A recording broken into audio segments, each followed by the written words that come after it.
ராமதாஸ் அவர்களுடைய வளர்ப்பு மகன் தான் பெக்காத பிள்ளை தான் திருமாவளவன் அவர்கள் அப்படின்னு பாமக உங்களை தொடர்ச்சியாக புகழ்ந்து வருகிறாங்க. உங்களுடன் கூட்டணி சேர்றதுக்கும் ஒரு விருப்பத்தை தெரிவிச்சிருக்காங்க.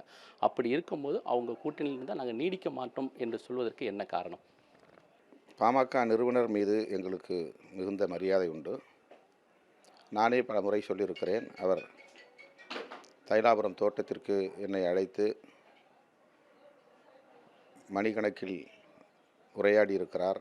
அவரே எனக்கு உணவு பரிமாறி இருக்கிறார்.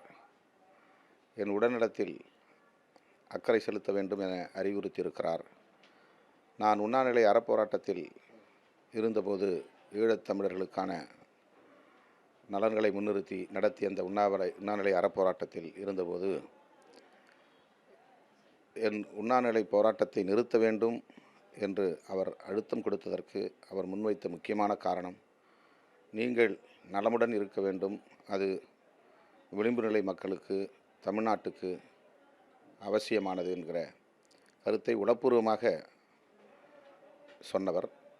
அப்படி அழுத்தம் கொடுத்து அந்த போராட்டத்தையும் முடிக்க வைத்தவர். ஆகவே அதிலே எனக்கு எந்த மாற்று கருத்தும் இல்லை. அவர் என் மீது கொண்டிருக்கிற அன்பு, அவர் மீது நான் கொண்டிருக்கிற மிகுந்த மதிப்பு, இதிலே எந்த இரண்டாம் கருத்துக்கும் இடமில்லை. ஆனால் அரசியல் ரீதியாக அவர் எடுத்த சில முடிவுகள்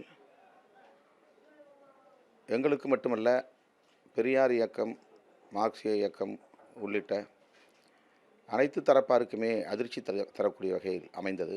2011க்கு பிறகு அவர் எடுத்த நிலைப்பாடு. ஆக அப்போது நாங்கள் எடுத்த முடிவு, பாஜக அகில இந்திய அளவில் ஒரு வெறுப்பு அரசியலை முன்னெடுக்கிறது. பாமக தமிழ்நாட்டில் தலித்துகளுக்கு எதிரான ஒரு வெறுப்பு அரசியலை விதைக்கிறார்.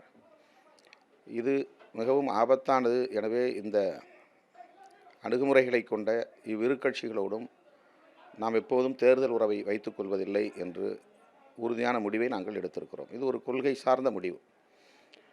சமூகத்திற்கு எதிரானதல்ல, வன்னியர் மக்களுக்கு எதிரானதல்ல.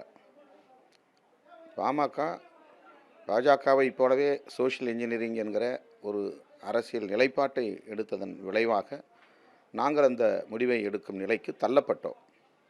அந்த நிலைப்பாட்டில் நாங்கள் உறுதியாக இருக்கிறோம், அவ்வளவுதான். மற்றபடி எங்களுக்கு பாமக திமுக கூட்டணி இடம்பெற்றால் என்று எந்த நெருக்கடியையும் நாங்கள் திமுகவுக்கு தரவில்லை. திமுக இதுவரையில் பாமகவை சேர்த்துக்கொள்ளும் என்று அதிகாரப்பூர்வமாக எந்த இடத்திலும் சொல்லவில்லை.